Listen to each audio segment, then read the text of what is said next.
Welcome to the Black Script Storytellers. My name is Kevin Marable, and today we have two visionary creatives who brought one of the most emotionally layered indie films of the year to life. The Other Gold is a raw and reflective dramedy that's currently turning heads and has received critical acclaim. From its celebrated debut at the Tribeca Film Festival to its current run on Tubi, and is now being positioned as a serious contender for an Emmy as well as many other coveted awards this award season. Today, we're sitting down with the individuals behind the project, Sharaé Nikai, the multi-hyphenate force who wrote, produced, co-directed, and starred in the film, and David Lassiter, who also co-directed and stars in the film. Sharaé and David, thank you so much for joining. How are you? We're amazing. Finding yourself. Right. How you doing? I'm doing great. I'm doing great. It's great to have you guys on the platform. I know we've been, playing email tag, DM tag, for quite some time, but I'm glad to finally have you guys on the platform and be able to interview you and talk to you about your film. Now, I like to start off every interview with a very simple question, but some might find it difficult to answer. And I'm going to start individually by asking Sharaé, who is Sharaé Nikai? Woo. You gonna go there, Kevin? First question off. We didn't even get to know each other like that. Right. Who is Sharaé Nikai? Mm. Ooh. I won't talk about myself in third person because that's a thing.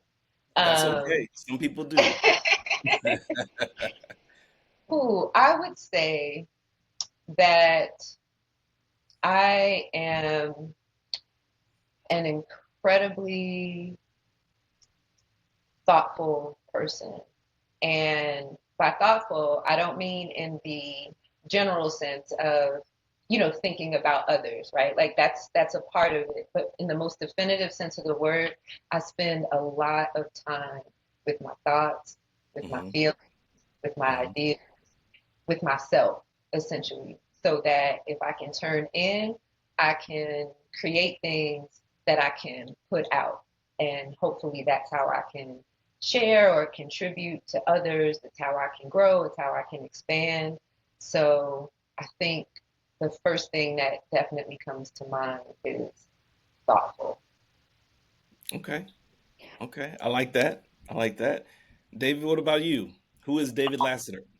I would say that like I'm an artist, and I would say that I'm an artist who really enjoys like the art that's inside of me versus the art that I'm in, because I think it's easier to navigate through different disciplines that way. Like if it's film, television, music, or any of those things, I just try to incorporate myself into it, respect all of the disciplines, and just learn new things to become a better artist every day. To be honest, like that would be the best, like some like summary for me right now. Got it.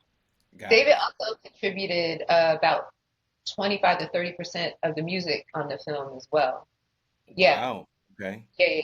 Yeah, I did like a lot of, and I did like the temp score when we were in like production and I guess like post production that we had to replace with like original music just because we didn't have the budget for like Donny Hathaway Right. and like Stevie Wonder, but we got some great musicians, like tons of great independent musicians like Dave Hall and Hmm. Khadijah who also did our artwork and a bunch of other people who just did great like work, so Wow. Yeah. No, it's definitely present all throughout the film. Um, I enjoyed the film thoroughly. The music was great. The story is amazing, and the direction as well is amazing. Overall, you guys have a polished project, and it was refreshing to see. I didn't know what to expect. Based off of the title, I wasn't quite sure what I was going to get with the other gold. Um, Were you Sheree, not a Girl Scout, Kevin? I'm sorry. Were you not a Girl Scout?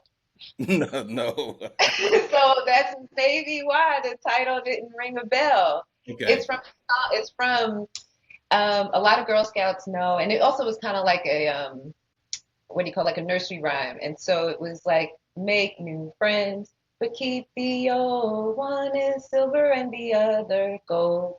And Okay. so it's about female friendship and bonds, and making sure that you are valuing your new friendships, your old ones, and then most importantly, the friendship with yourself. Uh, So, I'm glad that you explained that, and I also am familiar with that nursery rhyme. And to your point, my daughter was a Girl Scout for a short period of time, oh, um, so but I did not remember that piece, but I have I have heard that before. So okay, great, great.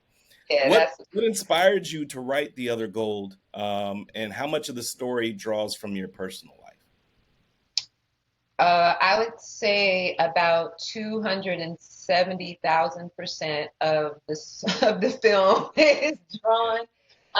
Everything down to the photographs, the people who you sort of like see all throughout. Like that's my real mama. Some of the pictures are my real dad, real grandparents. In the dream sequence, those are people in our lives who really passed away, who we really love, who we really dedicate, this film to, and pay homage as much as possible. And that's part of what triggered it. I would say there were three main things that went into it. One, people were leaving our lives at an alarming rate. And when I say we, meaning not just David and me, but the world, because this was during COVID, right? And Right. so people were leaving in so many different types of ways. The obvious one through death, right? But then also people were changing careers and moving. People Yeah. were, you know what I mean? Like all sorts of relationships were being disrupted. People were getting divorced. And now, if you were just friends with the husband or just friends with the wife, he's laughing, but that's true. Like, Very true. you know what I mean? So, relationships were just shifting and moving in so many different ways. So, there was that aspect of it. And my mom's childhood best friend, who you see throughout the film, really did pass away. And Wow. and like her daughter, and we're like the closest things that we have to sisters. And so, there's all these sort of like feminine, sisterly bonds, in my life that were being affected and moved around. So there was that part. Mhm. And then also, just as an actress, I wasn't being hired for any number of reasons, right? So it's Right. COVID, things are shut down. This is not even when we got to the strikes and, all of that sort of stuff, because that's primarily what I was doing. Mhm. And one day I just looked at it and I said, you know what? If no one's going to hire me, I will hire myself. I will exhaust every resource, every skill, every ounce of talent, anything that I think I might have, I will put into this. Yeah. Um, and that's just, what I chose to do. Yeah. And David looked right back at me and he said, well, how can I contribute? Mhm. And I said, well, I don't even know. He said, well, let's not know together. And that's Like that. ultimately, what we did. So I went ahead and sort of just took everything that was going on. So all the racial, that story that you hear is far worse in real life, but that really happened. And, so all of those things I just jammed into one story and wanted to use the narrative of the friendship between Farrah and Dion as the vehicle through this very sort of like intimate story of what was going on at this time as the world is trying to open back up from COVID. Yeah. And yeah, Absolutely. I Um, think those are the yeah, no, things. you really Passed away and friendship falling. yeah, you really wrote a story about writing a story, but there's so many underlying lining things that happen throughout the entire film, that resonate, that are relatable, that bring you right back to when we were all stuck at home during COVID. And there's so Mhm. many things that you stated, how friendships fall apart, marriages fall apart, We lose family members, we lose friends, we lose our close ones, um, and you know, ultimately, people were losing jobs as well, and it was hard. It was hard. It was hard for Yeah. everybody out here. You know, so um, there were a lot of things all throughout that film that were sprinkled all throughout the film that completely made sense. It was relatable. You didn't get lost at any point throughout the story. And I like how you guys broke it up. I like how everything was broken up, you know, act one, act two, act three. But then in between those acts, you had subtitles for, you know, what this particular part of the act was about. And I thought that was brilliant. And I thought that um, also led to some of the comedic aspects of the film too. Um, I really enjoyed it. I really did. Um, let's see. So here's that, because you see a lot of stuff.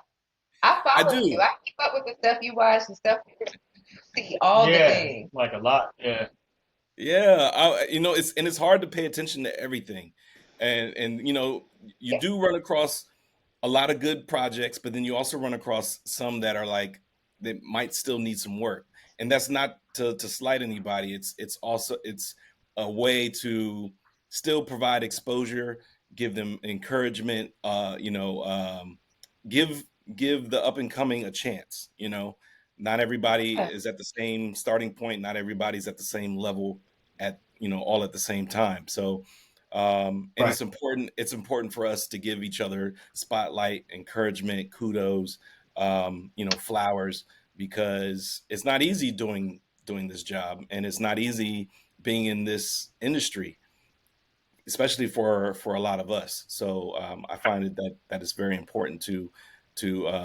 you know continue to showcase, provide exposure and spotlight and all that good stuff. I love hearing you say that Yeah. because one thing I learned on this project is that Mhm. it's incredibly difficult to even make a terrible film, much Yeah. less a good one, you know? So Yes. I think it's awesome that you value folks no matter like where we're at because it really, I mean, films are many miracles. Any number of things can just go completely left in ways that even when you're super well prepared, super well funded, all of those things, you just can't predict, you can't imagine. Yeah, And and that's at any stage, honestly. Yeah, You can really be a you know a top level director, yeah, film studio, and there's always going to be hurdles. There's always going to be bumps in the road. There's going to be budget issues, um, all types of things. So it's not to say that just because I'm at this level, this is why this happens. It happens across the board, yeah, and for more people to know and to understand that, I feel like that's important as well because it will stop them from stopping doing their right. project. You know, a lot of people will stop because they feel like they can't move any further because of this one problem, and that's not the case.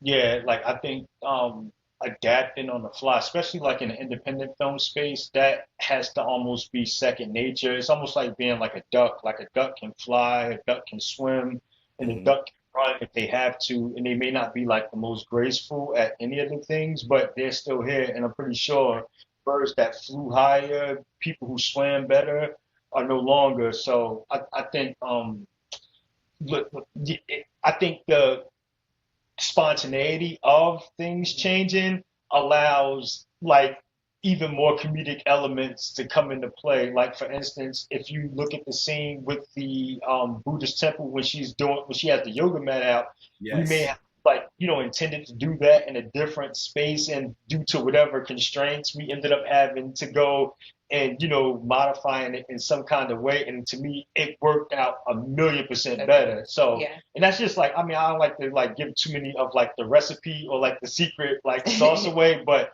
I like just on like to stay on topic of what you're talking about, because if you get frazzled easily when things don't go the way you plan, you can Absolutely. ruin the day. As you guys first time directors, like we had to like really be mindful of that. Like especially with her being in the film so much and me being behind the monitor so much. We have like some days we have big crews, some days we have smaller crews, and we had to like make sure like that the morale was up, the morale was high. So like before we would have a day, like Sharaé would be like praying, and when we had big days, she would pray with the people, and I'm just sitting there with the DP like, okay, like this is what we're shooting, like Yeah. this is work with the lights, and I gotta work with the sound guy. Like And sometimes I'm like, we gonna need the Lord to get through this one. Come on, y'all. so Whoever you believe in. yeah, like so, but I say all of that to say like to any filmmakers that are out there, don't limit yourself based on what's not available because you know like if you have a good story, if you're fortunate enough to have a good crew, great talent, Yeah. you're still gonna learn. Like we're learning. Like we have like this is our first time. We've never directed anything before, so this is Yeah. a great start point. And yeah, No, I have to pause right there and give you guys your flowers and your kudos because this is your first time directing a project. You guys knocked this one out the park. It's amazing. I can see why you're getting so much praise, why it worked at Tribeca, and now that you guys are in consideration for an Emmy and for an Academy Award for this project, straight out the gate. I know you probably worked on other projects in the past, but for this to be your first, your directorial debut, um, and the way that everything is put together seamlessly. The story flows. I didn't see any flaws in there, and you have an amazing cast as well. Um, it's definitely something to to commend you guys on and to applaud because it, like you said earlier, it's not easy. It takes a lot of work. And you do have to navigate all those bumps in the road, but then you also have to think quickly on your toes, like right. when you approached the Buddhist temple and it said that you were closed, you, like you said, you could have went home, you could have went to another location, but you decided to do it right there, which was dope. And it also spoke to what it was like during COVID. Yeah. Right. So it made sense. Nothing seemed out of the ordinary about it.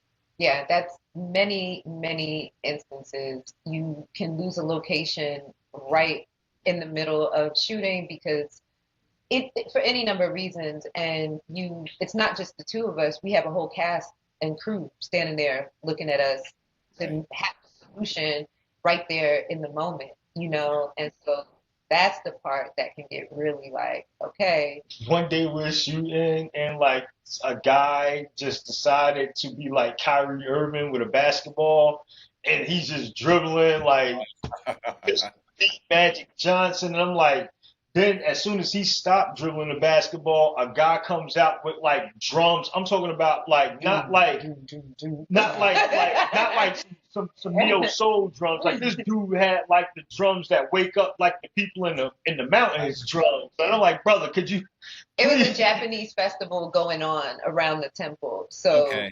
Okay. those are the things that we had to navigate. It's not that the temple was closed and we didn't have permission. We had permission. We just didn't know the day we were going to be there was like Nisi week or something like that. So I was just like, Wow. okay, well. Wow.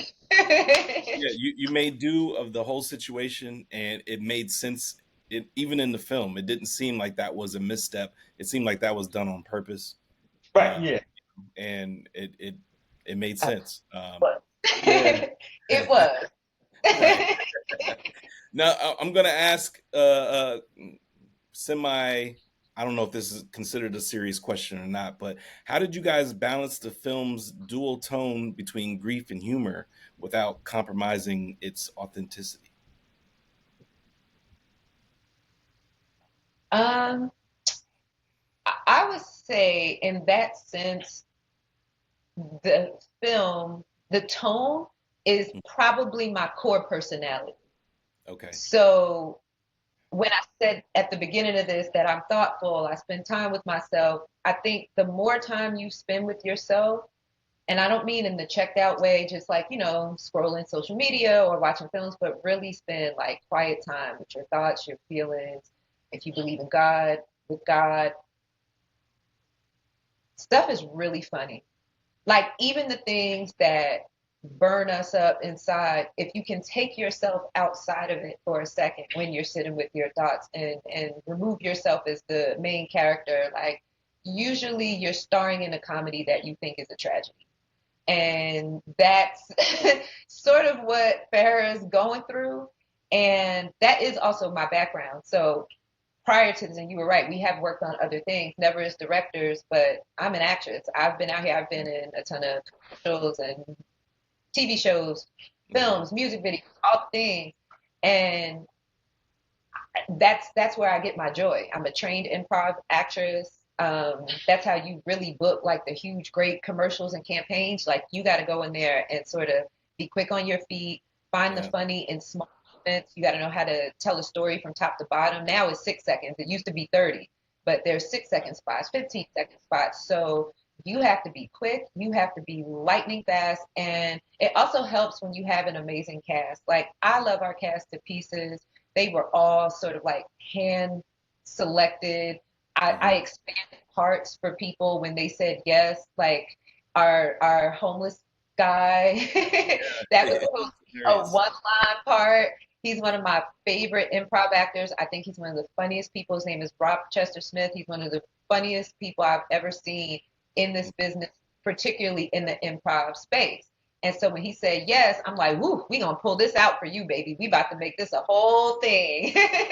Because I knew he could bring the levity to a very serious situation that we have going on here in Los Angeles, specifically downtown Los Angeles. But if you live here, you know the hard stuff about the homelessness, but then you also know the ridiculous stuff about the homelessness. And if you can't look at both, I feel like you're sort of denying one aspect of your humanity. Right.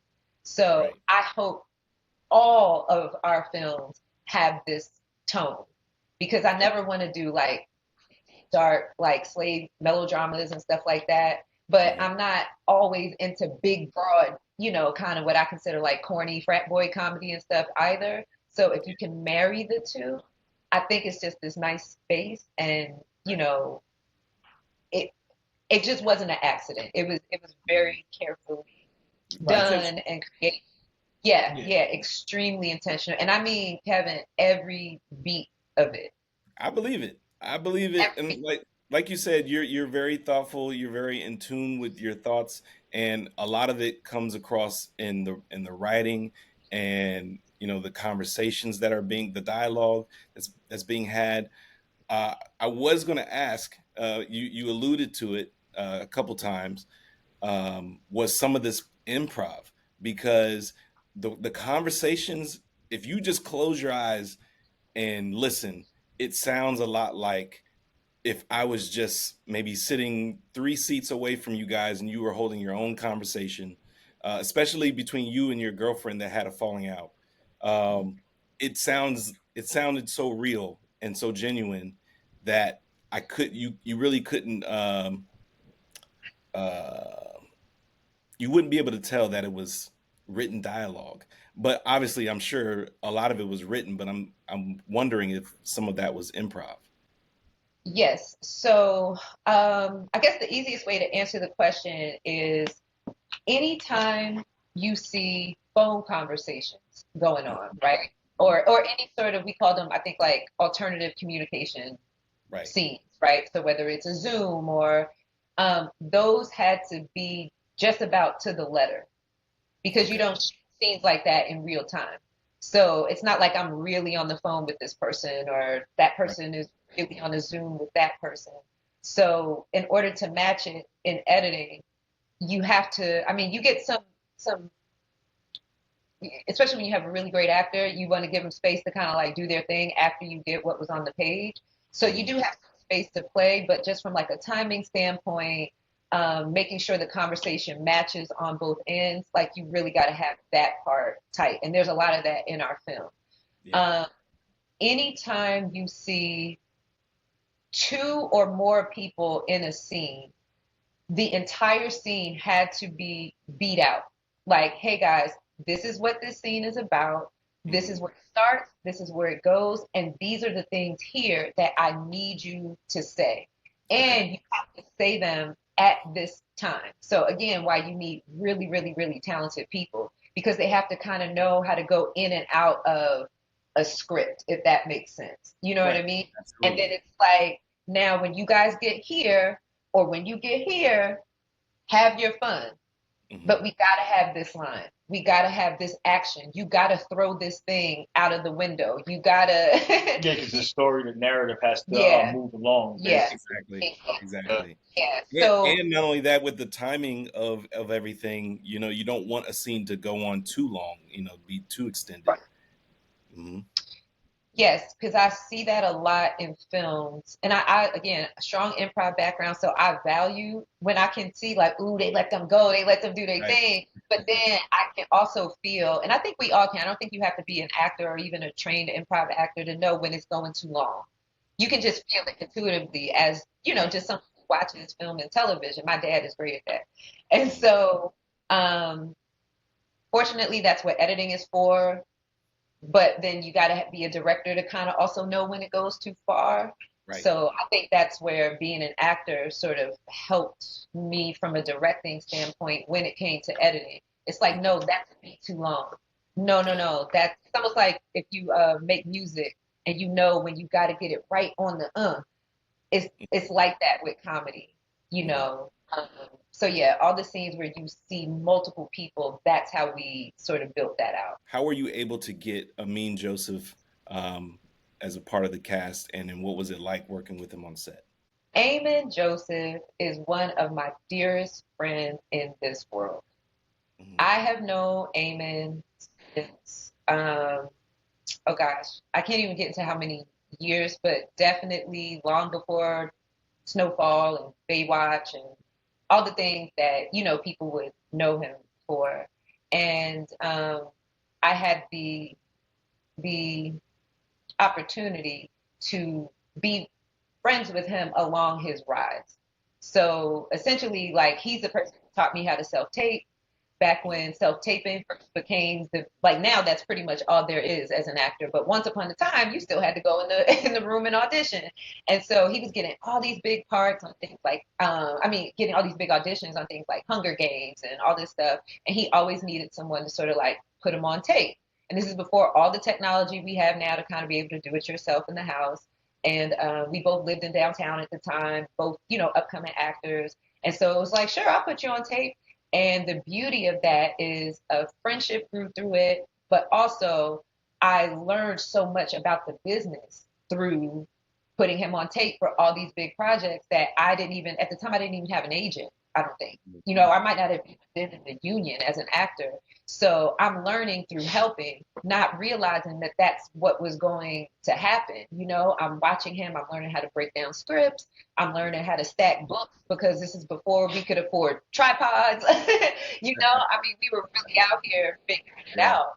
And Right. so, sort of through that, real life was happening, and you end up kind of sharing with each other, like, hey, this thing is going on, or hey, this thing. And so, through that, and I think a lot of actors that happens, you just kind of form these bonds, where he's a New Yorker, I'm from New Jersey, having no family out here, and so when this came about, now, obviously, this is after the stardom, after all the stuff, and I still called him and I said, "Hey, got a part for you," and he was like, because it's he's gonna get that a lot. He's from Harlem. Harlem dude's gonna call another Harlem dude and say, "Yo, come do this thing," and think you're supposed to Right. do it.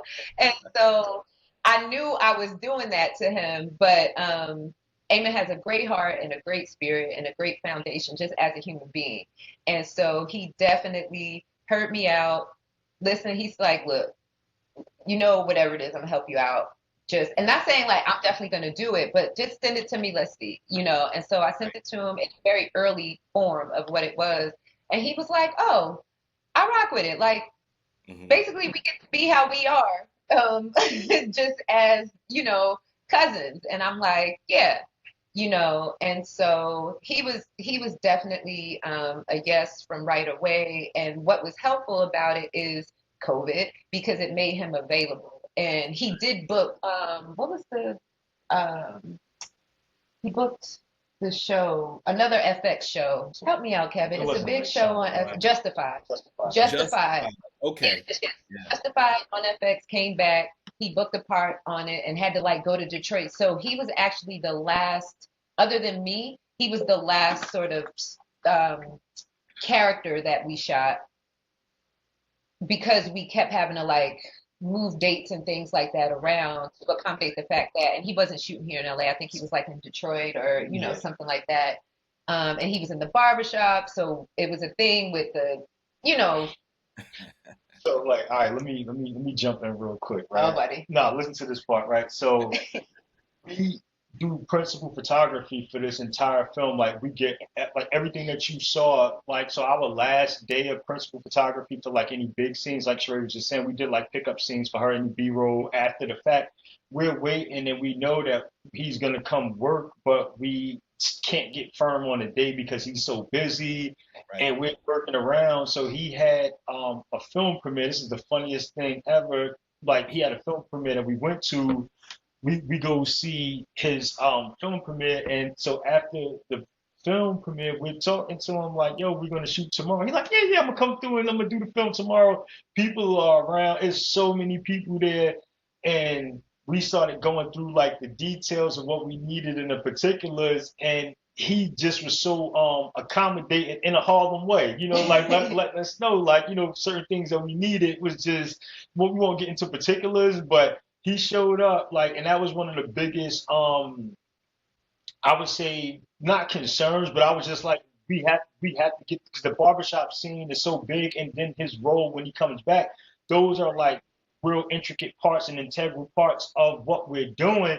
So the night before the shoot, I'm like, I hope like he shows up. We get to set, he's sitting in the parking lot like at like 6:30 in the morning. So I don't have anything but like praises. And he did like a terrific job. And I Yeah. think he had to leave to go play like a baseball game or something A like celebrity that. baseball game out here. Yeah, so he told us he only had like another 40 minutes, but ended up staying like another 2 or 3 hours. Like, um, Yeah, yeah.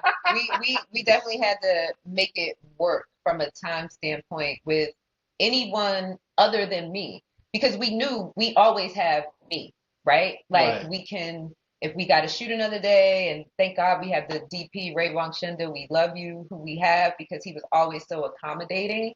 But when it came to other talent, you out here like this. Seriously, you're out here like this. And even people like Eamon, who might love you and be your friend and da da da da da, that man has a family. He has obligations. He gets big money offers out here in this world. You know what I mean? Any number of things could have removed him from his, availability. So even when people want to be there, it's Hollywood. There's a lot of moving parts at all times. Mhm. So, to David's point, like, Steven Spielberg could have called, and we'd have had to wait like yeah, yeah, yeah, yeah, yeah, days. yeah, yeah, yeah. I speak that over his career, Eamon. Spielberg calls you now that our film is Yeah. done. Right. Yeah, big shout out to Eamon, man. I thought that was dope that you guys had him on the platform as well. How did the co-directing dynamic work between the two of you on set, especially when you both were on camera during your scene together? So I'll say it like the easiest way to explain it was Sheree, first of all, did the casting. Like everybody in the film, she got all of the talent. And I was fortunate enough to have like some say in it. Like but it was just like, it was so great. So there wasn't a person that she brought to my attention that I was like, what are they doing in this? And she also did the production design. Like so like for the entire film, all of the like set decoration, like the wardrobe, like all of the clothes that the people wore, and those are like very, very, very key parts of directing that kind of get overlooked sometimes because she's in the film so much, like for the days that obviously for the days that she's there, I'm behind the monitors, like, for a vast majority of the time, but she had like a ton of input on, a lot of things that, that ended up like that we did basically. So I ended up making like the shot list. Like I had to compose a shot list, work with Ray Shenda, work with the light guy, work with sound, handle all of those things, like picking locations Hmm. and being on the monitors, making sure that like, she's doing a great job, but somebody has to be there to watch and say, hey, this is like, this is this is that. And then on the days that we had others like the day that Eamon was like, Eamon was there, and then with Krista Marie Yu, who played her agent in the Right. film, and with Yes. the homeless guy and her friend Dion. Like those days, we were both on monitors and we're both giving directions. So like that part, I would say that like it ended up being like a great balance because and this is like my first time ever saying this.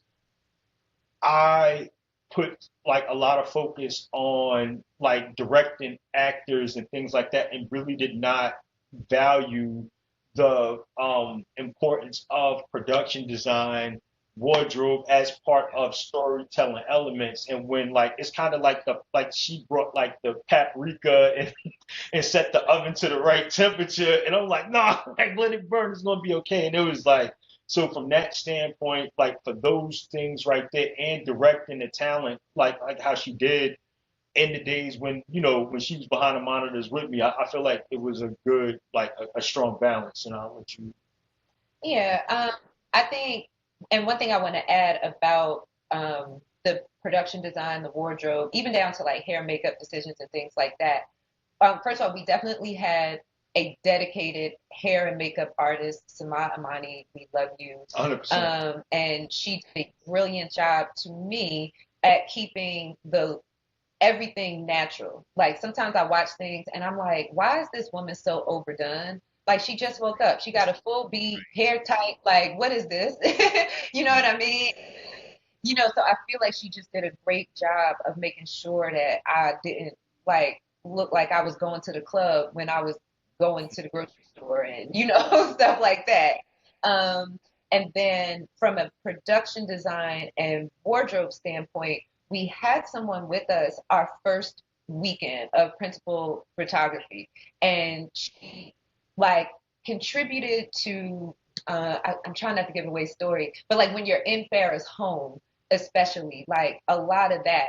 But what happens in independent filmmaking is everybody doesn't always end up staying on board for the full ride for any number of reasons.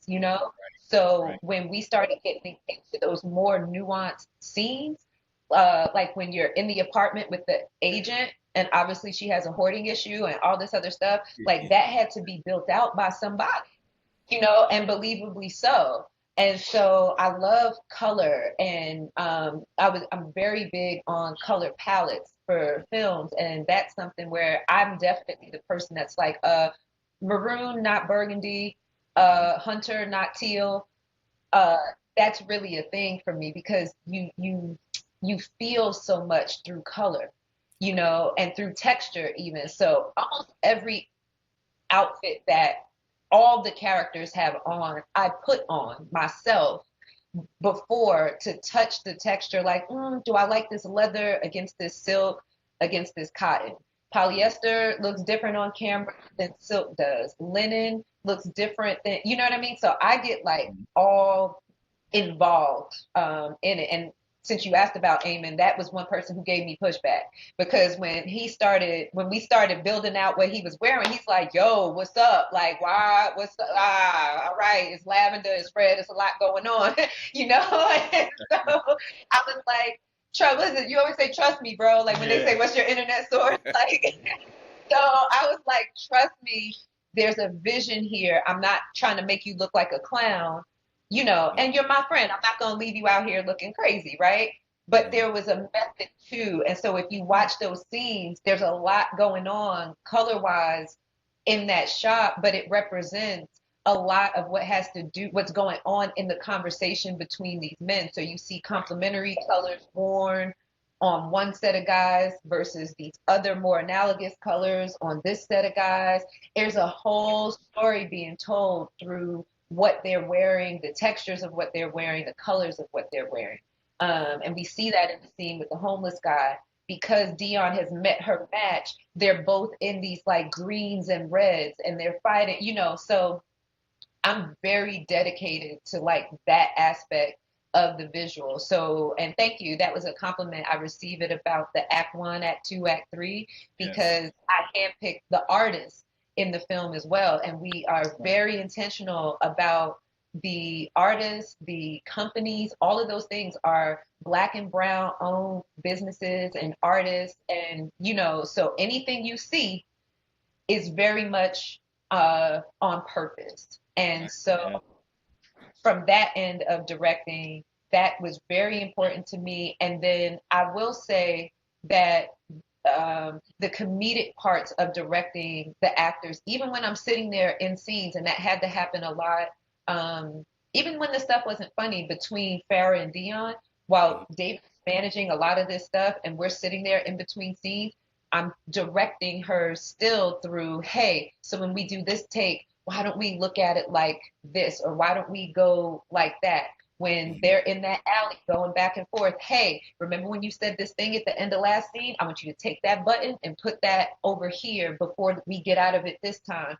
Because I'm very sensitive about the pacing of comedy and stuff like that. So that's where and I feel like whatever he held down, I consulted on, and whatever I was kind of holding down, he consulted on. So like he might have directed and I'm thinking about the lighting in the scenes with the best friends, but I remember coming out and going, this ain't it.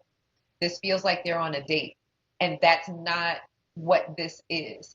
Mm-hmm.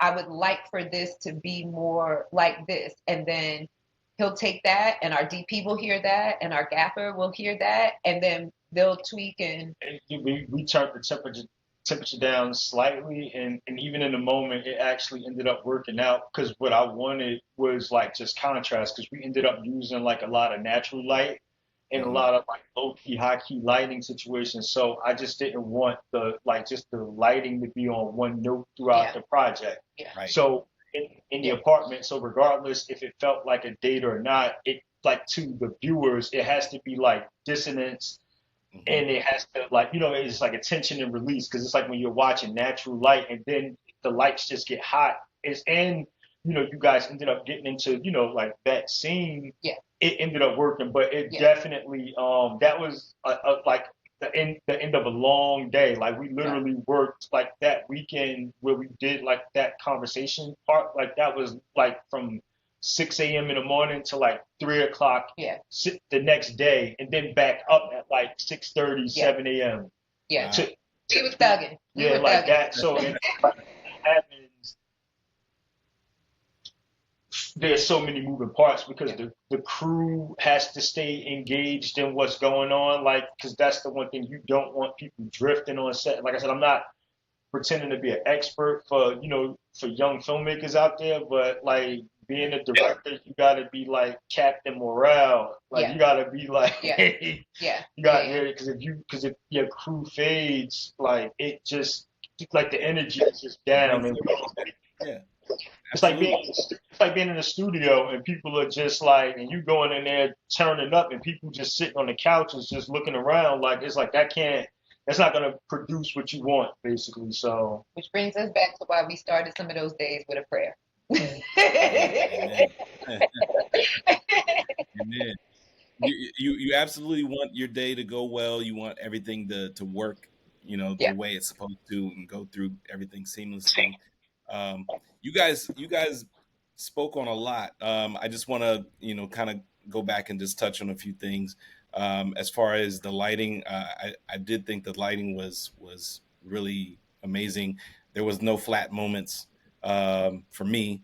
It definitely had that contrast, and whatever lighting techniques you guys used were great. And as far as the color palettes and the tones, and the contrast between the characters, I think that also served its purpose as well, and really did make sense watching it. Nothing seemed, like I said, nothing about this film seemed out of the ordinary. Nothing was out of place. I really think that you guys took your time and thought this through completely, and made sure that what you ended up with was something that was solid. And it speaks, it speaks on its own. The quality of work speaks on its own, speaks for itself, and that's why you guys are receiving the awards and kudos that you have been. Um, Now let's talk a little bit about the award buzz. You're in consideration for an Emmy, and also in consideration for an Academy Award. First and foremost, what does that feel like for you both? But let me clarify something first. For the Academy Award, we were in consideration for, but they passed already, so we did not get. Oh, Yeah, we okay, didn't. sorry. They had the Oscars already, so but we're currently definitely in consideration in a few categories for this year's Emmys, which is like we're I mean, yeah. I write and I don't have words at all for how this is because this film just keeps on like giving and growing and expanding.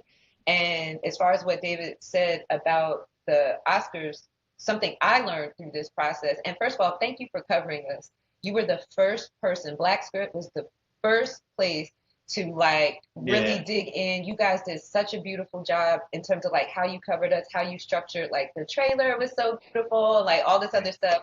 So thank you for celebrating us during that time. We did our Oscar run in Atlanta. It was beautiful. It was amazing. And by us being in consideration, but not necessarily getting the nominations, because we all saw who, ended up going the full distance, like the, how Right. many is it? Six, seven, Yeah. that get chosen.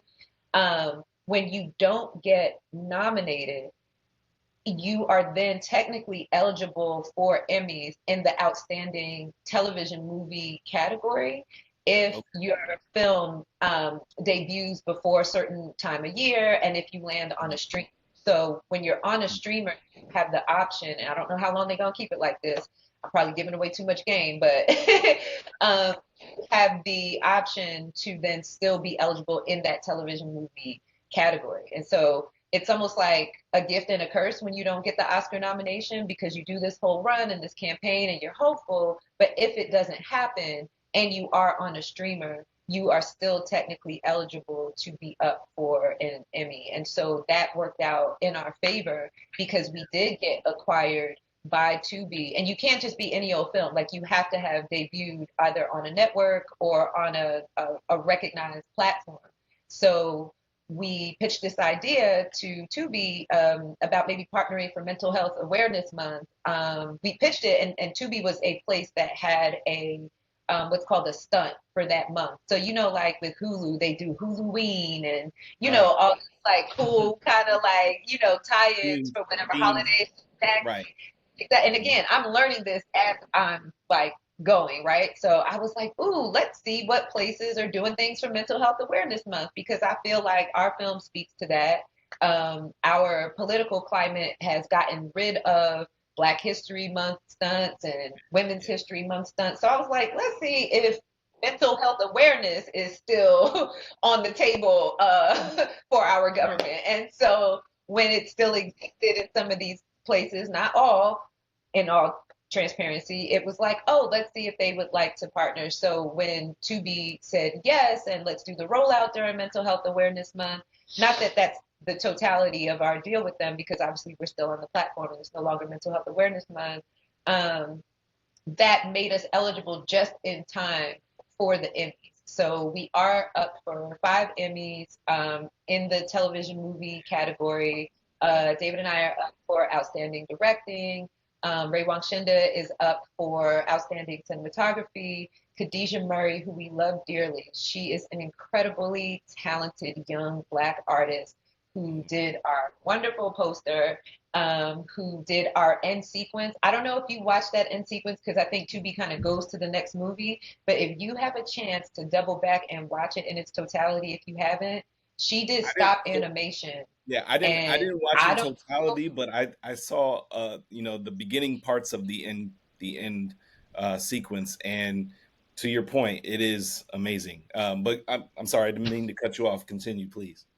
No, no, no, you did it. I was just getting ready to sing her all the praises in the world because if people work in animation at all, you know how complicated stop motion animation is. Like when I tell you the level of care and time that she put into building that out, I was like this deserves an Emmy in my mind. You know what I mean? And so, you know, between David and Khadijah and me, we worked on this thing for hours and hours and days and days and days and days to like build it out. So we have this kind of like cool ending and you send people home on a high note because, you know, right before that, we're kind of doing dedications to those who passed away.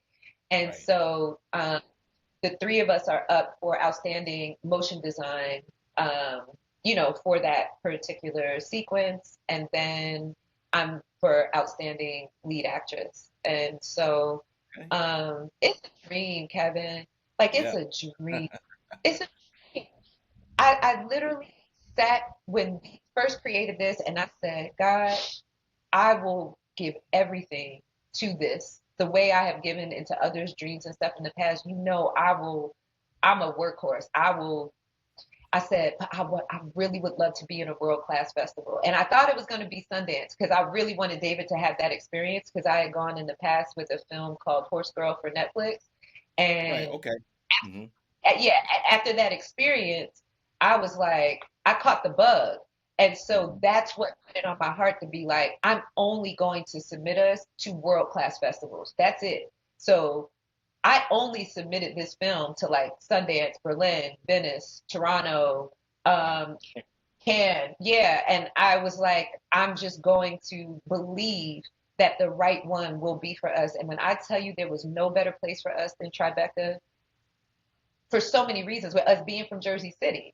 So, Yeah. and you know, a lot of our cast, Amos from New York, you know, other people they from, you know, Billy, who we love, who plays my dad, he's from Lower East Side. So it was like a homecoming for us, you know, and David has a very long, successful history in New York City. And so it was like him getting to kind of like return back, you know, with this big W on his chest, you know, and so it just from Tribeca to Emmys to Oscars, like God just continues to exceed the vision. Just Yeah. continues to exceed the vision. Absolutely. And that's Absolutely. why I say, you know, so not to like, you know, make everything a sermon, but I have to give all glory, like truly, like Yeah. where it's due. Because I mean, you read the odds to get into Tribeca last year. It was over 13,000 submissions. I saw that. Yeah. And that's a lot. That says a lot because even 1,000 submissions is a lot. Yeah. And listen, we're not Nepo babies. You Right. know, this film, you know, was not ushered in through someone who is very weighty in the business or anything like that. And trust me, I tried. I called everybody. If you know anybody at Sundance, you know anybody at Yeah. Tribeca, Right. nobody, or even if they did know somebody, they weren't willing to extend that relationship to us, which I understand. I was a first time filmmaker. This film could have been shit for all they know, right? Mm-hmm. So I just said, okay. And when we got that call, I was like, say word. Like, God, you came through.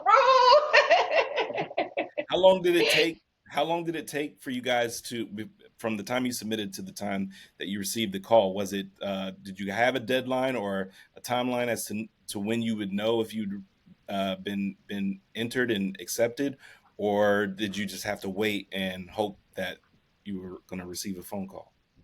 They give you, festivals are pretty good about laying out, obviously, like their entry deadlines, but then also their notification deadlines. Now, what I have learned is you do tend to find out a lot earlier. So I think they put that notification date, like this is the last possible time that Hmm. you will, you know, then find out. So we submitted early. We also submitted a rough cut.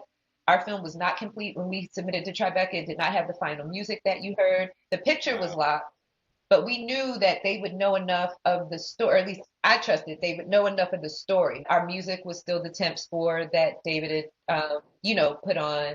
Um, and we didn't have like credits at the end. And We might have still worked with some of the graphics that you see like in the act one, act two, act three. So Hmm. but it was very much a work that was sent Right. to them, but just not a final work when it comes to like those finishing touches and how we have like, that story that you watched did not change. Right. You know what I That's mean? So it was just more so just some of the stuff in the edit. And then through the system that Tribeca uses, you can continue to update your file. So every time we got a new, version, I'm uploading it right to Film Freeway because you don't know when they're gonna watch it. It's not like the night you submit, like some programmer is sitting on the other end, like, "Ooh, I'm watching it right now." It doesn't happen like that. Like we submitted in October. I don't know if they didn't see it till January. right. So to me, it was just about, hey, let's just get this thing submitted early. Let's, increase our chances as much as possible because if Hmm. we don't submit, I think we'll probably get distribution before the next festival rolls around. And once you have distribution, you're no longer eligible for festivals. So I'm glad that I followed my mind in that because we just kept updating the version that we have. And as well as we know the programmers there, I never asked them, like, at what point did you guys watch this, or anything like that. I just said, thank you, we'll be there, amen. Absolutely. Absolutely.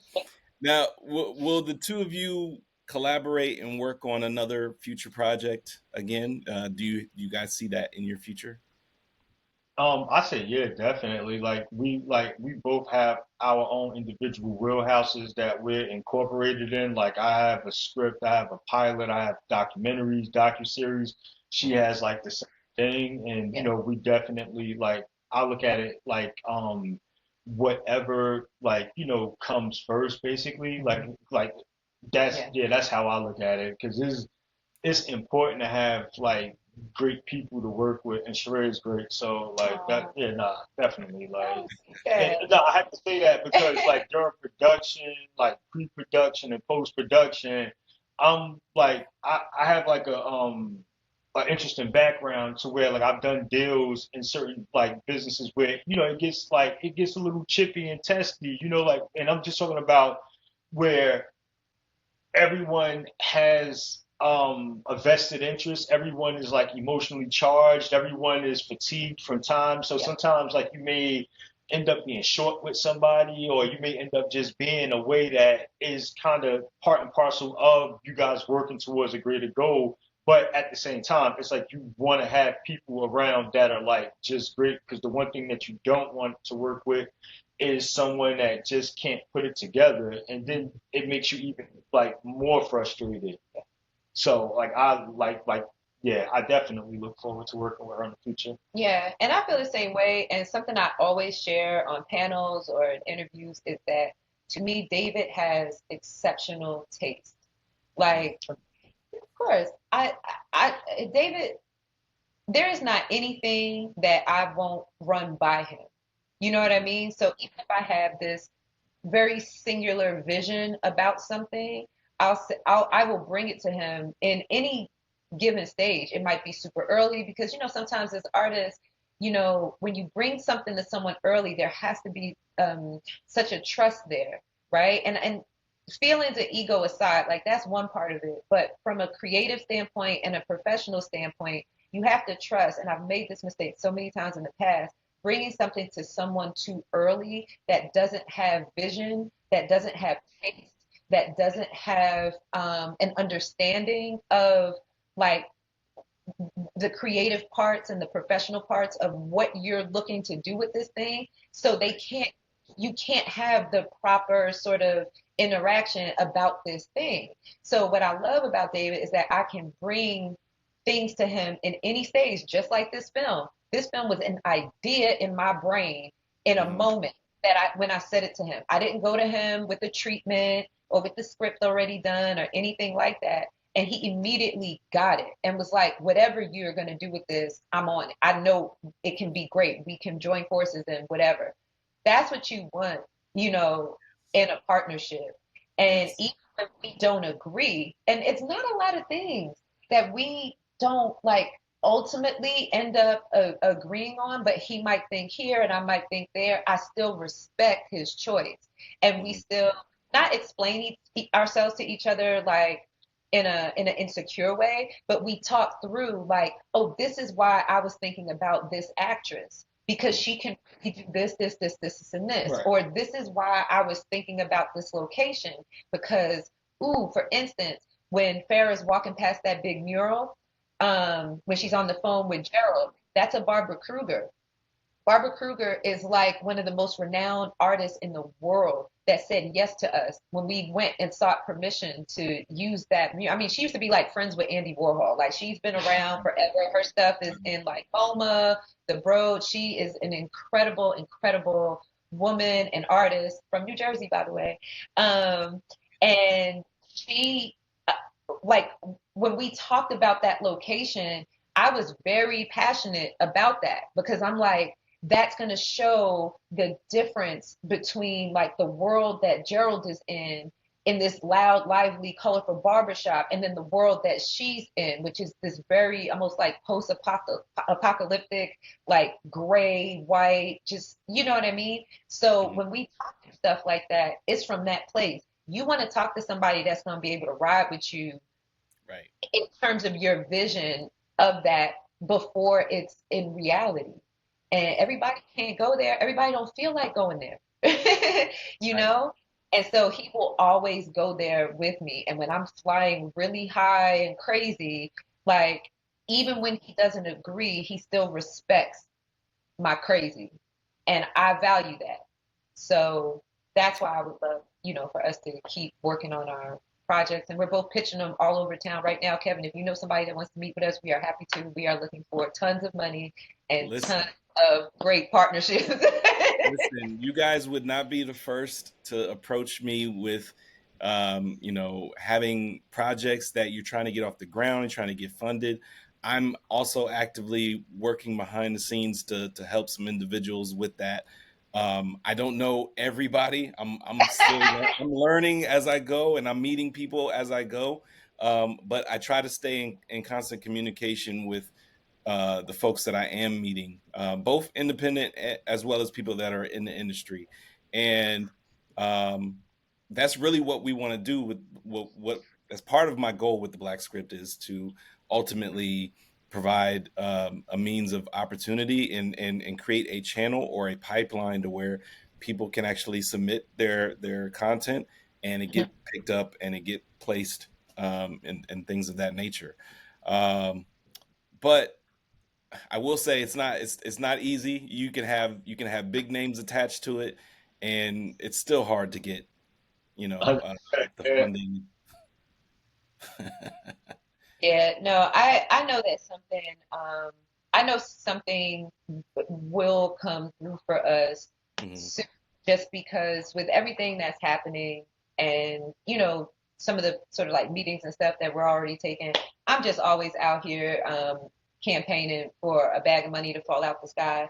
Right. I believe in miracles. I believe this film is a miracle, and I believe that that miracle will continue to expand because this project, I knew it from the beginning, and it continues to happen, is meant to, there's so many dreams attached to it, is basically where I'm going to with that. It's so much bigger than me, it's so much bigger than David, that I'm like, something's just going to show up from somewhere because there's just too much sort of like love and support Yeah. and promises that I made, that when I sat down with God and I said, hey, like, please let anybody who says yes, and I extend this to you, Kevin, like anybody who says yes, anybody that looks to forward the vision of this film, like let them be blessed 100-fold.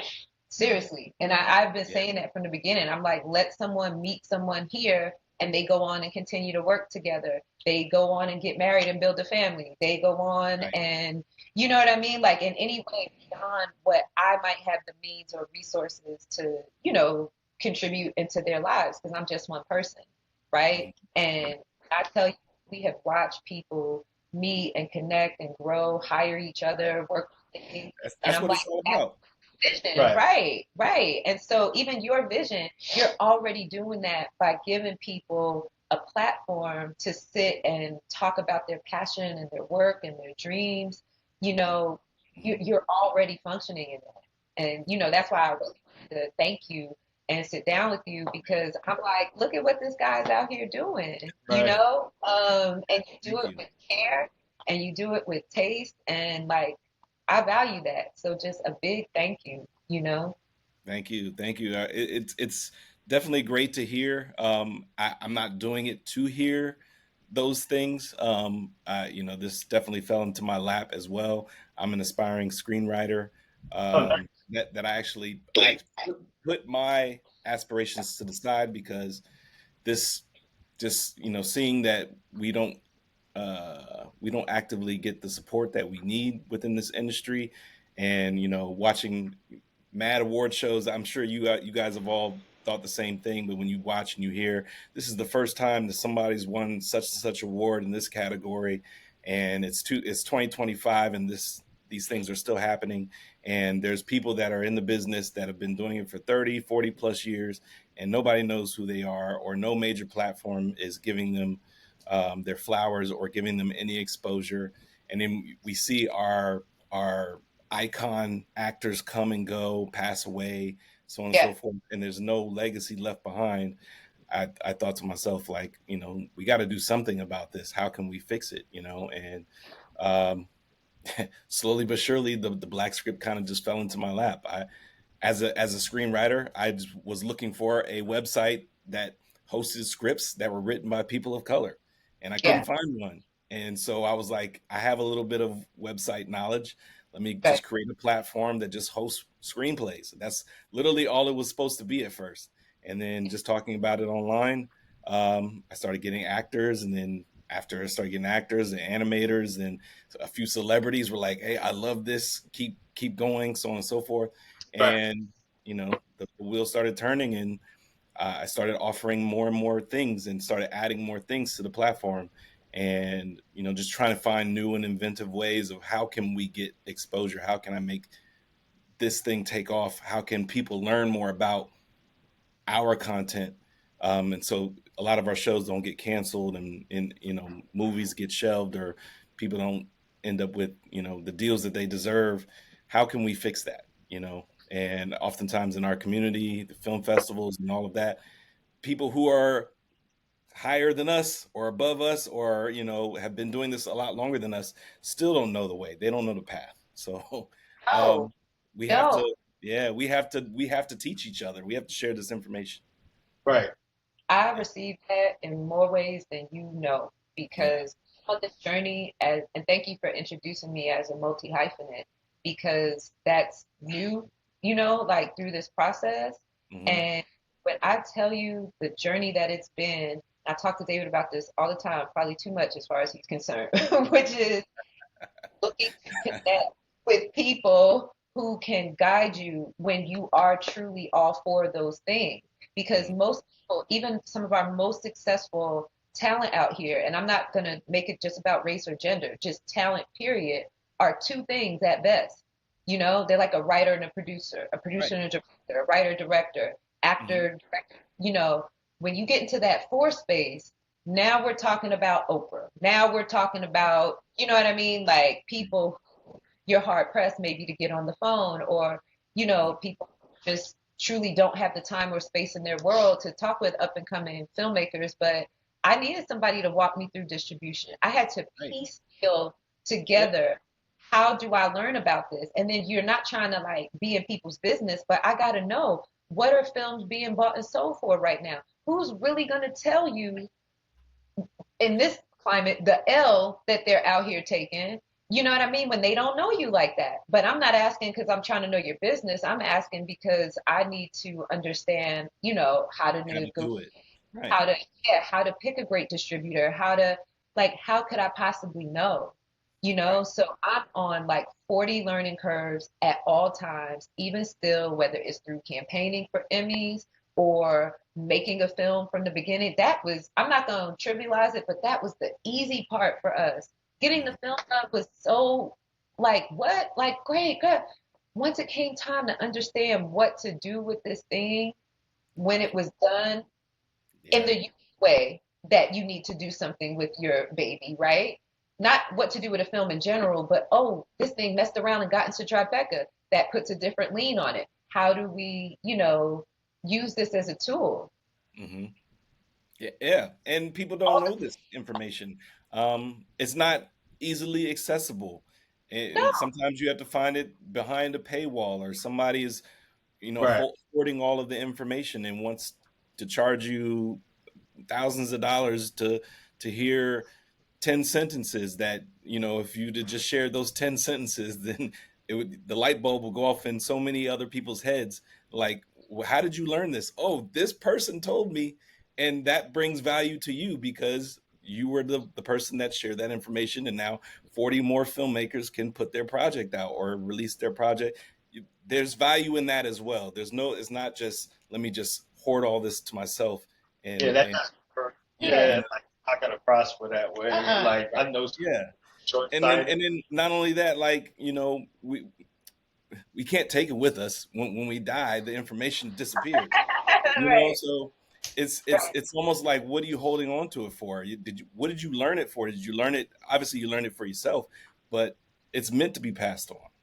Right. Well, then that turns into a whole thing around competition mentalities, Yes, people feeling sort of insecure, um, yes. Crabs in the people, barrel. yeah, yeah, yeah, yeah. Like there's all that, and I don't like to just. I know it's very common for us to put that on Black people. That's a human condition. It's You know what I Yeah. mean? It's not just us. No. We people ask other people in our film, do you think they just got into Tribeca because she's a woman?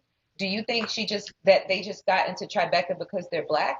Do you think you know what I mean? Like Yeah. anything to kind of try to maybe console whatever it is that they have going on around maybe what they may have wanted or see as a big prize or whatever, because David and I see Tribeca as a wonderful opportunity and a part of the journey, right? Right. Not end goal, like, oh, we got into Tribeca and now like life is grand. It's like, oh nah, like this is an amazing way to be introduced to the world. It was our world premiere, but there's so much more to learn and grow from and do, and even to continue a relationship with them. But everybody's not going to feel that way. And so Hmm. everybody's not maybe going to want to share, information with you, whether they're ahead of you or behind, ahead, you know what I mean when I say that, and then Yeah. there's some people who are great, but because their situations are so different. Like I went to the Duplass brothers, because I did that Sundance film with them. I went to the person, Jeff Baina, who directed that. They were incredible. They got back to me. They answered my questions. But at the end of the day, they the Duplass brothers. They've been doing this since forever. Yeah. Deals are different now. And I had one of them say to me, look, sure, hey, I can't even tell you certain things about next steps for this film because the climate is so different than when Hmm. I first started. The business is changing in ways. So even when you have people who are earnest and they want to share with you, our business is upside down in so many ways right now. And I don't say that as a complaint. I'm just saying things are different out here. So people want to help you, but then they don't even really know what films are going for right now.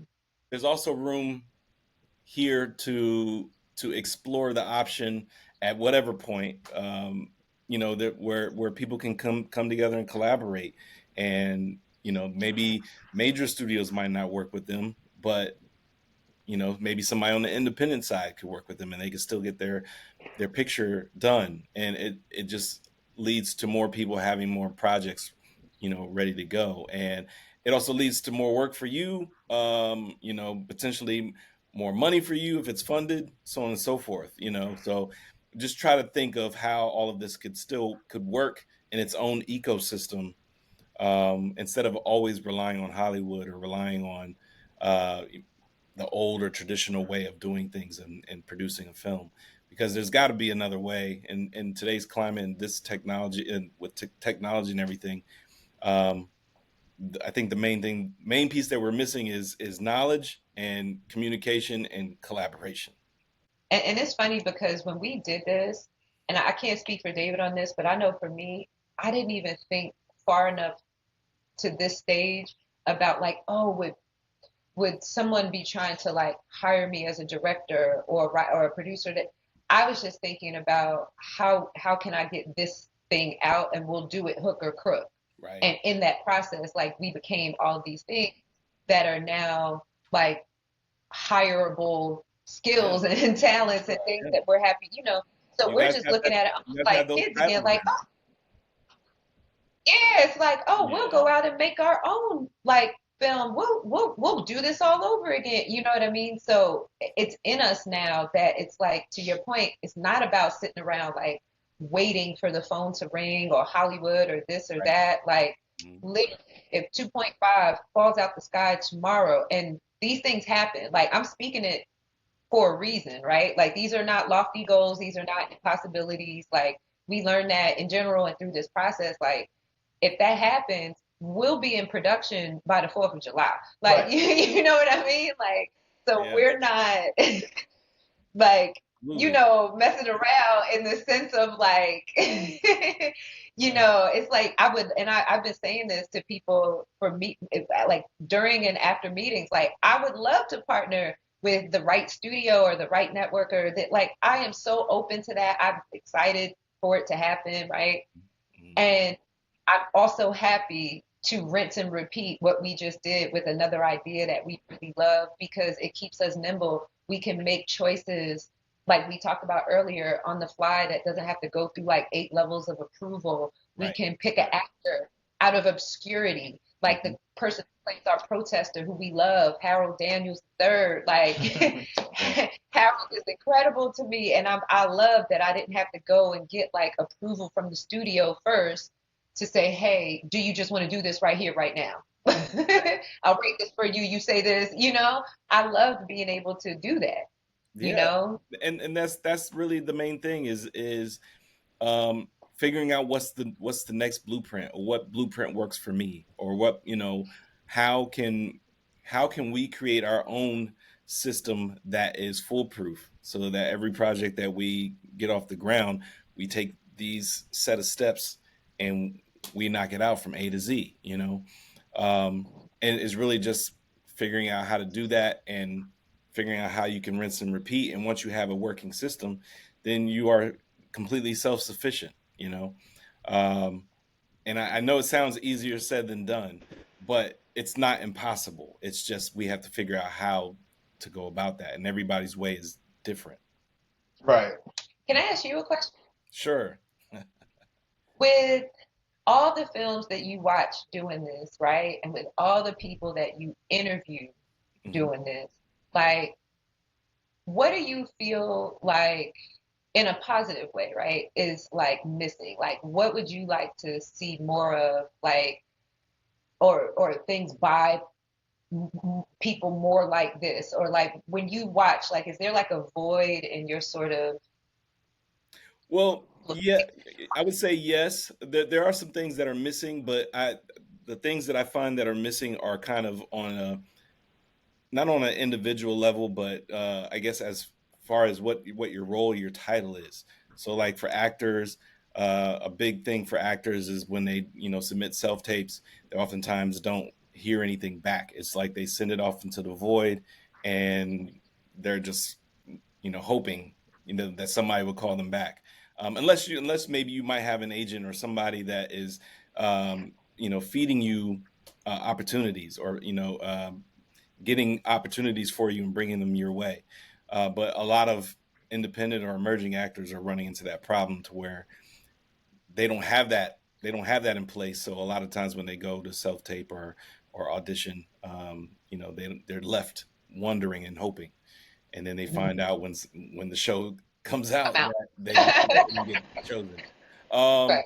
as far as filmmakers, a big hole for them is obviously budget, and then also the distribution piece, and how to get it onto platforms, and what platforms to choose.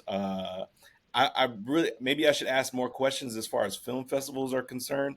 I haven't asked a whole lot of those questions, but to your point with Tribeca and all that, you really don't know if your film even qualifies, or a lot of people probably don't even try Tribeca because maybe they don't feel like their film is on the level of being at Tribeca. But and then as far as writers are concerned, I would just say oftentimes that, from my perspective, uh, lends to maybe not understanding the culture or not understanding, a lot of things that we grow up knowing and understanding and relating to. A lot of these, people who give feedback and notes and whatnot. Maybe they're just not understanding some of our stories and some of our plights and some of those aspects. So a lot of times we end up left with some of the stereotypical stories that we get for Yeah. Black TV and film. Whereas there's a lot of sci-fi writers out there, there's a lot of horror writers out there, there's a lot of different genres, but oftentimes those stories don't get picked up. I don't believe a studio would have given us a budget for this at all, at any stage of the pitch. Really? Like treatment, the script, no, no, Wow. because you have a Black woman that's not entangled in a messy marriage or divorce, or, like this story is not about, oh, I can't get it together because I don't have a man, Right. or I don't this or that. Like it's a very nuanced story. She's also not trying to figure it out financially, right? Right. Like she's Right. not wealthy, where it's Those like, struggles don't, yeah, those struggles don't appear in this, which is great because it doesn't lean on those, what some people might consider stereotypical, but um Right. I still think that those, some of those are a part of our story. It is, unfortunately, in some cases, and but Not laughing at that, but it's no, yeah, like it's I and it's said. important, and that's not to yeah. say that those stories are not valid or relevant. Right. It's Right. just the story over here is not about how we helping mama save the house, Right. or I can't pay my rent this week, Mm. so how we gonna like, and that's great, that's fine, that's funny, and it's like it wasn't about it or not about it. It was just about something else. You get what Right. I'm saying? Because it also wasn't about how easy it is for her to pay her rent or her mortgage, right? Right. It was just about something else. And it Mhm. didn't have it has a person of color at the center without a person who's not of color with their foot in her back. Like that's not what this is. It's really more dealing with the nuances of race, right? Because that's something else I asked myself. I said, what about stories that deal with the complexities of race inside of Black and brown people? So we deal with Asian and Black, right? I wanted to, like, there's space in our storytelling for what's going on with the Latin community and Black people, especially here in Los Angeles, Right. right? Right. Like, anytime there's a story about race, it's always about white people versus some brown or Black group, Right. Right. right? I'm like, but we have race conversations or issues outside of just whiteness, Hmm. right? Like, what's up Absolutely. with Blacks and Indians, right? Like Absolutely. I'm from Yeah. Jersey City. That's a whole dynamic in, different parts of our community. And Mhm. those are more nuanced stories. I don't know if a big studio or even a small but successful independent studio is going to care about Well, that necessarily. I would say, and that's, I don't know if you guys have seen any of the posts that I've done lately. I've done a post where it's like a list of like the top 30, or here's 30 production studios, Yeah. or that you should know. And I think maybe what we should do is maybe target those production studios that maybe fall under a major, but Yes. they're somewhere in between. They might be, intermediate or something like that, but they have the pull, or they at least can understand our story, uh, regardless of how, what the story is about. I think the understanding piece is the hard part as far as getting your story picked up. A lot of these executives are white. They've never lived this life. They don't know what it's like to go through these things.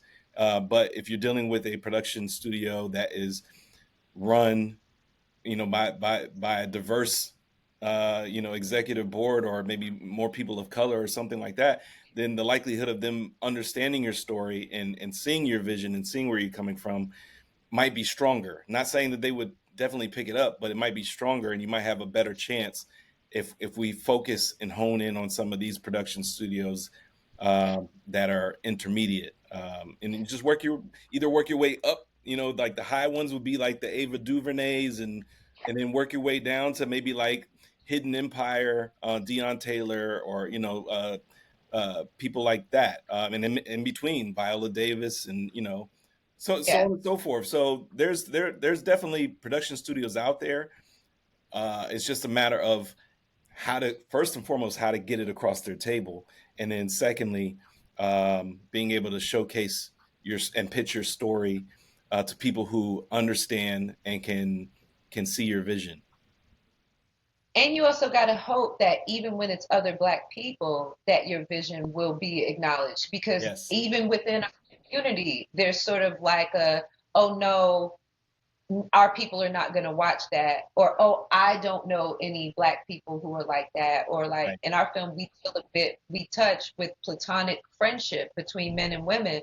There's some people who just straight up don't even think that's realistic. Yeah. So to have a scene between a man and a woman and it doesn't end with him trying to sleep with her feels a little unrealistic depending on how they feel about issues around gender Yeah. and sex, and you know what I mean? Yeah. It's like being a man Unfortunately, and going to another yeah. woman and thinking she's gonna see the light, and then you like, dang girl, Yeah. I thought. Unfortunately, you do kind of, in some ways, you do kind of have to play the game and have some dirt in there, some salaciousness, some sex, Yeah, there has to play a part in there somewhere, somehow, for them to seem interested, yeah, a lot of the times. But they're few and far in between. But I've seen some films, even though the root of the story might still have some of the cultural underlinings to it.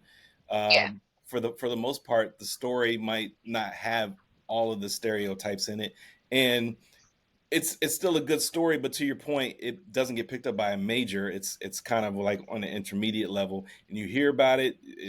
There's press releases about it. But then next thing you know, it's on a streaming platform. It doesn't touch theaters or anything like that. Um, and there's several films like that that have come out.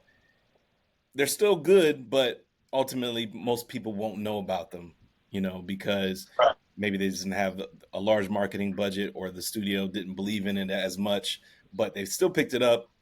And it's just something. I hate to use this word, but maybe they take it as filler. But I'll take filler to get my foot through the door. Right. yeah, yeah, yeah, 100%. yeah. I had a You know? distributor talk to about that and Yeah. explain.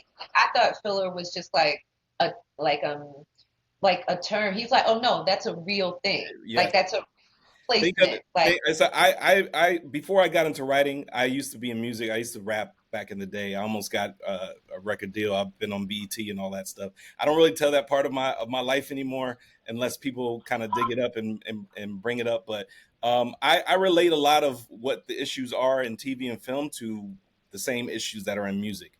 Like yeah, you can get shelved. They can treat your project as filler.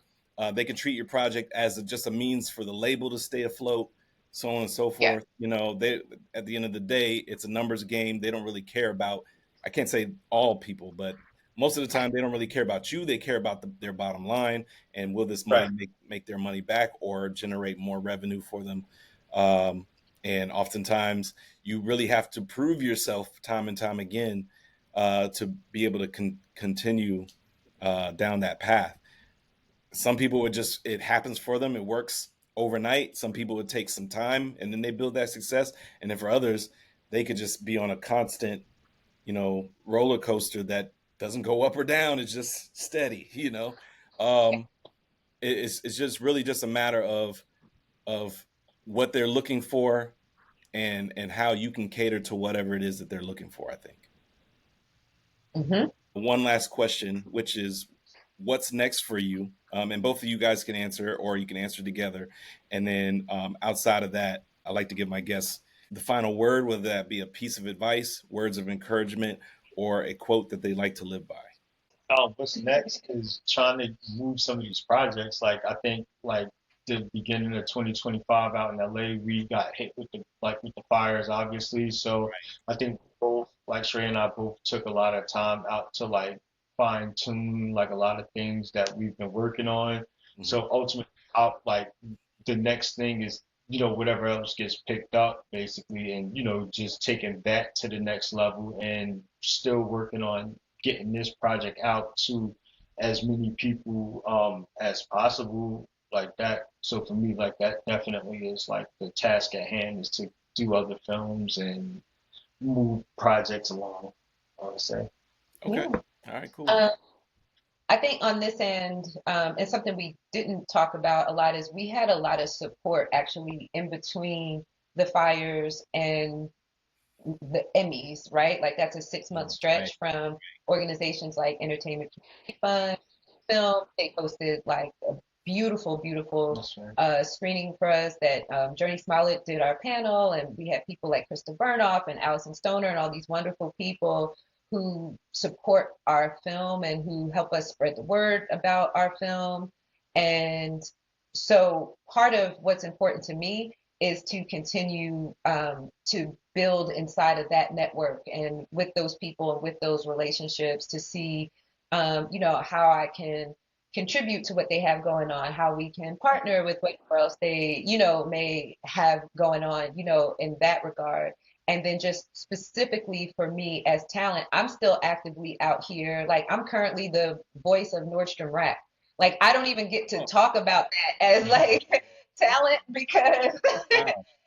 I'm like so engrossed in like this film, but like if you see anything on TV or popping up on the internet where she's like great brands, great prices, that's me. So Aiden hates that, by the way. Um, so he always pounds me for it. And so that's part of like a thing that I have going on because I'm still an actress. I'm still, Mhm. out here work for hire talent in that regard. So that part of my career is always sort of like functioning and there's auditions and things like that. Shout out to my agent, Janet Shaw, who's amazing. She sends me out on world-class commercials Nice. and that's part of what, sort of keeps me sharp, right? Hmm. So definitely continuing there. And then, like David said, like together we have a slate of projects that to me are even more expansive than the other goal. Hmm. So I'm just like tightening up those scripts as much as possible, taking meetings for them, and just hoping to go into production. I have a particular film and a particular series that I'm looking to be in production for, by the end of 2025. So Nice. Okay. um, yeah, like literally Emmys just like voting closed like 2 days ago. So this is my first breath literally since Tribeca. Yeah. Uh, Yeah. literally. So it's all the things. Well, we're And gonna make sure that that you guys are definitely strong in the running, and God's gonna see fit that it works out for you. And yeah, I have nothing but great things to say about the both of you. I give you both praise. I love the movie, the film. For the audience, if you have not watched The Other Gold, definitely go to Tubi and watch The Other Gold. I don't think you'll be disappointed. I thoroughly enjoyed it, and I think you will enjoy it as well. And yeah, you guys are amazing. And like I said, I would like to give you guys the final word, whether that be a piece of advice, words of encouragement, or a quote that you like to live by. You could say one of the three, or you could say all three. It's up to you.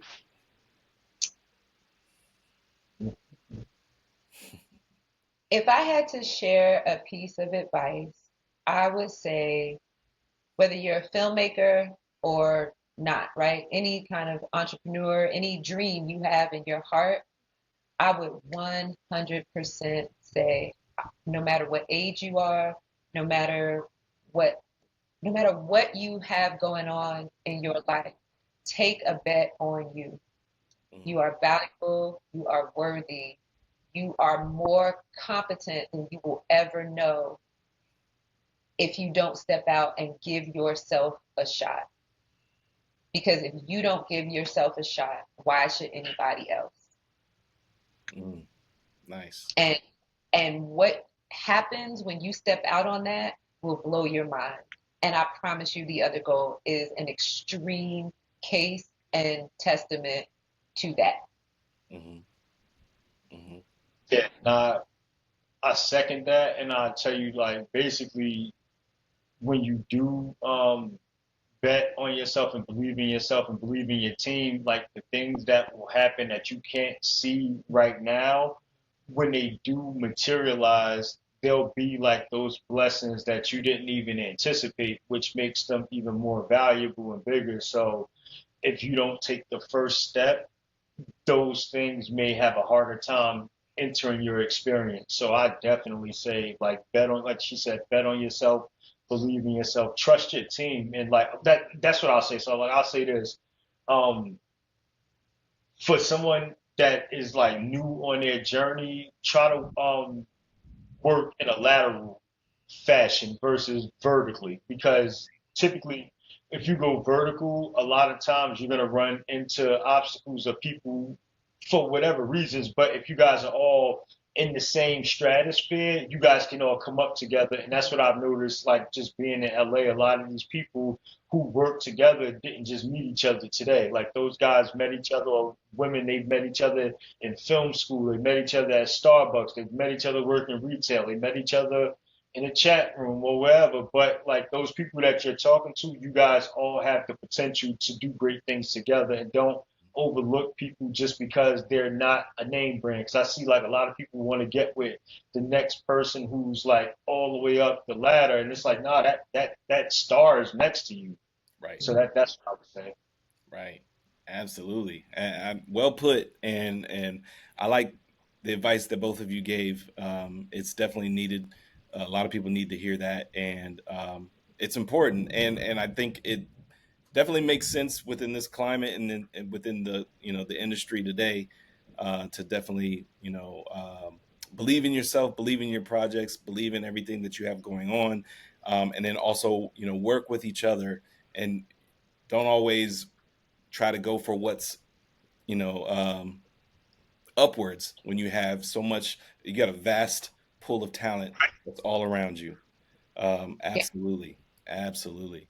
Well, thank you guys so much. I truly appreciate both of you joining, Sharaé and David. It's truly been a pleasure. We definitely spoke on a lot. We covered a Yeah. lot, and I'm grateful that I was able to speak to you both about your project, The Other Gold, and I wish you both much success. I wish the film much success, and I know this won't be the last time that we speak, and I know this won't be the last time that you guys have an amazing project for everybody to witness and watch. So, with that being said, Sharaé Nikai and David Lassiter. Thank you, Kevin. Thank I you. appreciate you more than you will ever know. Oh, You're doing a great That's job right. at Black Script. I follow Black Script. I will continue to follow Black Script. And I look forward to your expansion, because not just what you said today is going to happen, but mhm. even more than what you know is going to send Black Script into a different space in a very incredible way. Yeah, So thank thank you you, thank you. thank you I, for having the yes, belief absolutely. in yourself. I truly appreciate that, honestly. Yeah. Um, and it's this whole thing's just been a wild ride, from beginning to now. But I'm on the ride with you guys. I don't look at myself as being above. I like you said, I'm lateral. Right. You know what I'm saying? We're lifting each other up. So let's Yes. continue to do that. And I truly appreciate y'all's time and knowledge, expertise, and just openness, because it's important for all of us to share and to learn from each other, so that way we all grow at the end of the day. So thank you guys Thank you, so much. Yeah, of yeah. course. All right, man.